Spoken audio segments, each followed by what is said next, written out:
And that is mostly why I chose shoes. Why do I have so many shoes? Oh, God. Hey, look, if shoes didn't exist, you wouldn't have this stereotype of women being obsessed with shoes, right? And sexism wouldn't exist.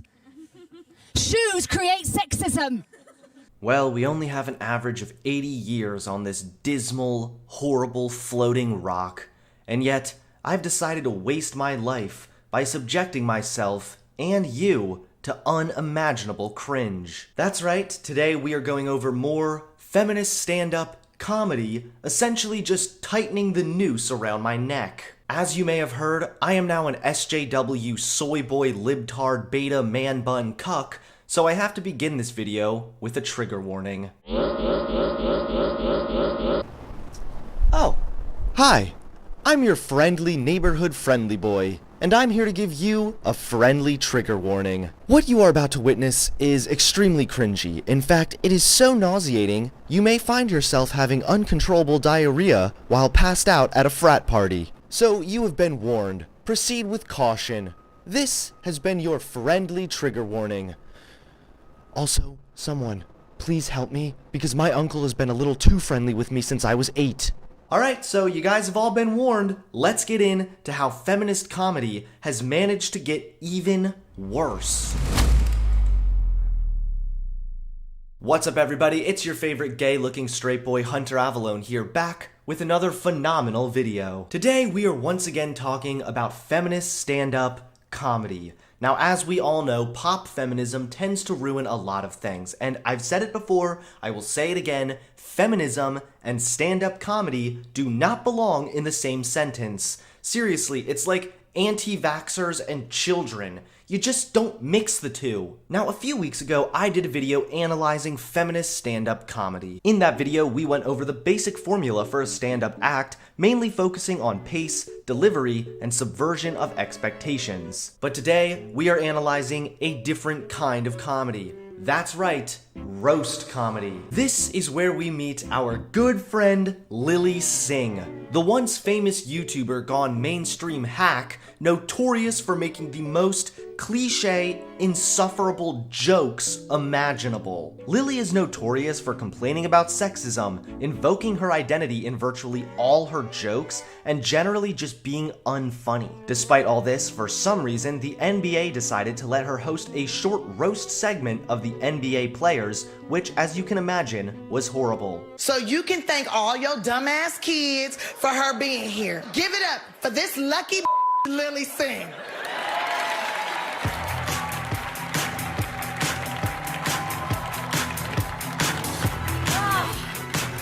Man, thanks, Tiffany. Get up for Tiffany. She's doing a great job, isn't she? Yes.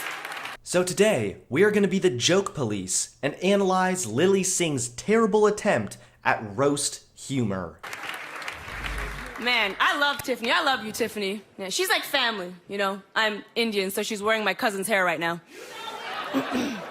Okay, so it took literally 4 seconds to get to a cringy joke about her ethnicity. Look, jokes about your ethnicity can certainly be funny, but Lilly is literally infamous for basically repeating the same jokes about being a bisexual woman of color. I'm a bisexual woman of color. So we've officially crossed off of color. Let's see what's next. I was a huge basketball fan growing up because, you know, as a Canadian, my other choice was hockey.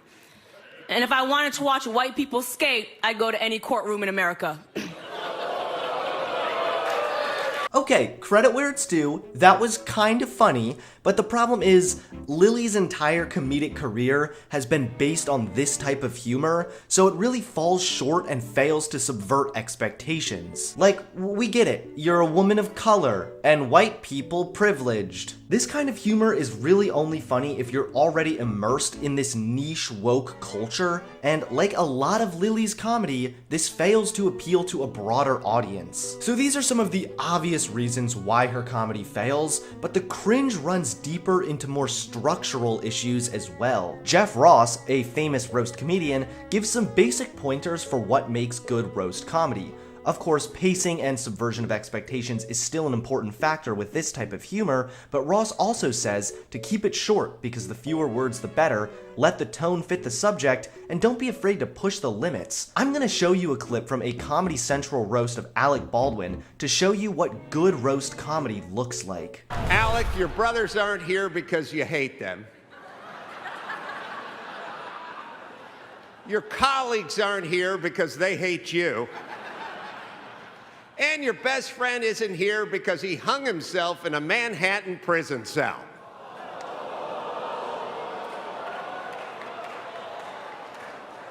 What do you miss more, the plane or the island? Be honest. See, it was short, pointed, it pushed the limits, and it still subverted expectations by suggesting that Baldwin's best friend was Epstein, who didn't kill himself, by the way. Compare that to what we've seen of Lily so far, and you can only imagine why her NBC talk show has ratings lower than her IQ. But I get it, okay? Most of the people up here haven't heard of me. I'm only famous on some small thing called the internet. You know, but y'all are like famous. Like, Charles, you were so convincing as Uncle Fester in the Addams Family. You can tell the audience is just forcing a laugh because this just isn't clever. Besides the fact that the pacing is terrible, this bit was way too wordy, leading to a punchline that just landed flat. Like, I get it, it's funny because he kinda looks like Uncle Fester, but roasts are supposed to have some uniqueness to them, whereas this just feels like a middle schooler roast. Lily did attempt to intersphere the burns with praise, which is a good method, but unfortunately her long-winded delivery ruined any chance this joke had at actually garnering laughs. Dwayne and Gabrielle Union have a wonderful marriage. He's like the Ken to her Barbie. And by that, I mean that she's the only one working. Alright, so far we have woman of color, white people bad, and now we have men bad. This doesn't even make any sense. And look, I know I'm not a comedian, but apparently Lily isn't either, so I feel like it's fair for me to critique her here. You don't have to follow any formula to a T. But again, one of the tips for good roast humor is joking about the lowest common denominator, something everyone knows about. For example, in the Alec Baldwin roast, they were constantly making fun of him for having anger issues. Since this is something that's already commonly known, it works pretty well. But this joke about a Barbie working? What does that even mean? This roast just doesn't make any sense. Mix in the painfully bad jokes with these undertones of cringy pop feminism, and you're given this travesty. I mean, he's done well, considering he grew up on the mean streets of 70s Oakland as a black kid named Gary. Gary! And now, a moment of truth with Hunter Avallone. Ah, hello. Repeating the same joke 3 times in a row does not magically make it funny. According to the Book of Truth, page 420, verse 69, it says, repetition has never been humorous, only annoying. Observe. Why did the chicken cross the road? To get to the other side. To get to the other side! To get to the other f***ing side! I just came out as bisexual last year, and already I've pleasured more women than Jeff Ross. Wait a second. Jeff Ross?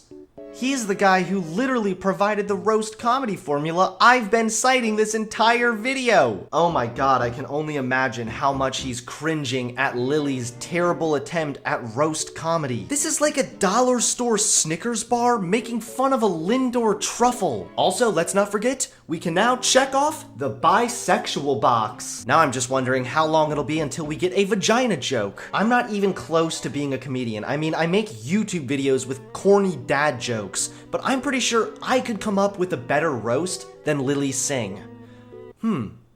Challenge accepted. I've always had a bit of a crush on Shaq. Oh, no, sorry, I said that wrong. I've always lived in fear of being crushed by Shaq. Please, God, deliver us from evil. My parents are immigrants from India, Make it stop! and they wanted me to pass this message to Shaq. Learn to speak English or go back to where you came from. Same. Real talk though, jokes aside, thank you so much for having me. This is a huge honor. Everyone here is hilarious. Congrats on your life. Congrats at being the best at what you do. Please subscribe to my YouTube channel. I need money. Thank you. Lilly Singh is the embodiment of everything wrong with this corporate forced humor reliant on icky pop feminist undertones. Her entire comedic career is based on her skin color and her sexuality, which is kinda sad. A few of her jokes really weren't all that bad. I mean, y'all, every chair Shaq sits in becomes a beanbag chair. But overall, her delivery, pacing, and actual roasts ruined any potential. Now, I've said that I can come up with a better roast than Lilly Singh, so now that I've had time to think about it, let's try this. Lilly Singh, I actually know the solution for your lack of comedic timing. Ironically, it's in the name of the network you've sold out to. NBC. Not bisexual. Cock.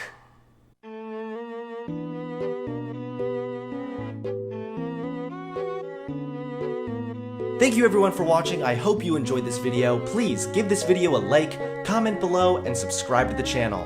I'll see you all soon. Peace.